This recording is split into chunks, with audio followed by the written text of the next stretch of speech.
నమస్కారం అందరికీ. Welcome to rice healing journey ఒక అడుగు సిరీస్ నెంబర్ 8. సో ఈరోజు నేను అమ్మ ప్రేమ గురించి మాట్లాడాలనుకుంటున్నాను. సో చాలామందికి అమ్మ అనేది ఒక వరం అన్నమాట. సో కొందరికి ఉంటుంది, కొందరికి ఉండదన్నమాట అమ్మ ప్రేమ. సో మీరు ఆ వరాన్ని ఎట్లా వాడుకుంటున్నారు అనేదే ఇంపార్టెంట్. చాలామంది ఈ రోజుల్లో అమ్మని అంటే కోపంగా చూస్తారు, తను ఇచ్చే సలహాలు తీసుకోరు, తను ఇచ్చే మాటల్ని పట్టించుకోరు. సో నాకు తెలుసులే, నేనంతా పెద్దదాన్ని అయిపోయినాను, సో అన్నీ నాకు తెలుసు, నువ్వు అలా చెప్తావు, ఇలా చెప్తావు, అలా ఉండాలి, ఇలా ఉండాలంటావు, ఏందే నీ నస, ఏంది చెప్పు హొసేయ్ అని ఏందేందో అంటారు. ఒక్కటి గుర్తుపెట్టుకోండి, అమ్మ మాత్రమే తల్లి ప్రేమని ఇవ్వగలదు, వేరే ఎవరు కూడా ఇవ్వలేరు అనమాట ఆ ప్రేమని. సో మీ దగ్గర ఉంది అంటే అదొక గిఫ్ట్, గాడ్ గిఫ్ట్ అనమాట. దాన్ని భద్రంగా చూసుకోవాలి. సో దానికి ఎంత హ్యాపీనెస్ కావాలంటే అంత హ్యాపీనెస్ ఇవ్వాలి, గౌరవం ఇవ్వాలి, మర్యాద ఇవ్వాలి, అన్నీ ఇవ్వాలన్నమాట.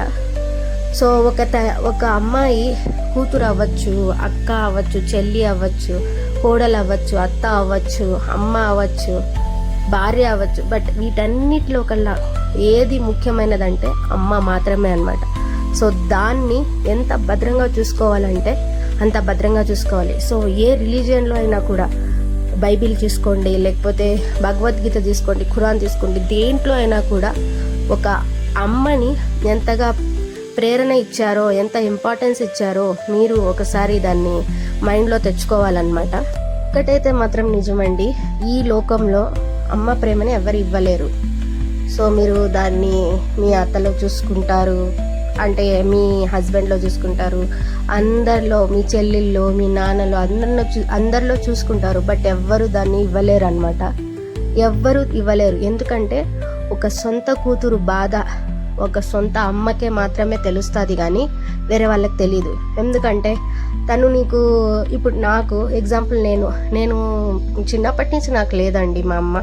నేను చాలా బాధపడేదాన్ని. మా ఫ్రెండ్స్ కాల్ చేసి, అమ్మ నాకు అది కావాలి, ఇది కావాలి, అమ్మ నాకు ఇక్కడ పడిపోయాను, నాకు ఇక్కడ చోటు అయ్యింది, అదే గాయం అయ్యింది, ఏం చేయాలి, నాకు ఫీవర్, నాకు ఇట్లా ఉంది, నాకు అట్లా ఉంది, నాకు అది కావాలి, ఇది కావాలని అందరు కాల్ చేస్తారు. బట్ నేను చేయలేనే.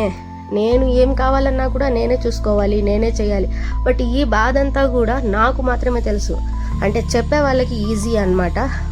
ఏముందిలే, తను ఇదే అయ్యింది, అదే అయ్యింది అంటే దాని నుంచి బయటికి రావడము, అది ఎట్లా బాధ పెట్టింది, ఆ వరం ఎవరికైతే లేదో వాళ్ళకి మాత్రమే తెలుస్తుంది అనమాట ఆ బాధ. సో ఆ బాధని ఎవరు గుర్తించలేరు అనమాట. ఓకే, ఇప్పుడు చిన్నప్పటి నుంచి నేను ఏడ్చాను, సో దాన్ని ఓన్లీ దేవుడు మాత్రమే చూడగలరు, ఎవరు కూడా చూడలేరు అనమాట ఆ బాధని. సో ఆ బాధ ఎలా ఉంటుందో ఎవరికైతే ఆ వరం లేదో వాళ్ళకి మాత్రమే తెలుస్తుంది అనమాట. సో ఎవ్వరు కూడా ఆ ప్రేమని ఇవ్వలేరు, అది అసలు రీప్లేస్ చేయలేరు, మనీ ఇచ్చి కొనలేరు. ఎక్కడ దొరకని ఒక వరం అనమాట, అది మీ దగ్గర ఉంది. సో మీరు దాన్ని జాగ్రత్తగా చూసుకోవాలి, జాగ్రత్తగా పెట్టుకోవాలి, హ్యాపీనెస్ ఇవ్వాలి, హ్యాపీనెస్ మీరు పంచుకోవాలన్నమాట. మీ లైఫ్లో ఏం జరుగుతుంది అన్నీ మీరు షేర్ చేయండి. షేర్ చేసి మీ అమ్మకి గౌరవాన్ని, మర్యాదని, రెస్పెక్ట్ని అన్నిటినీ ఇవ్వండి. ఇదే నేను కోరుకుంటున్నాను. ఎందుకంటే చాలామంది తల్లులు ఈరోజైతే ఏడుస్తూ ఉన్నారు, నా బిడ్డ నన్ను చూసుకోవడం లేదు, నా బిడ్డ నా బాధని అర్థం చేసుకోవడం లేదని చెప్పి. సో మీరు ఆ పరిస్థితిని తయారు అని అనుకుంటున్నాను. Okay, thank you so much for watching this one.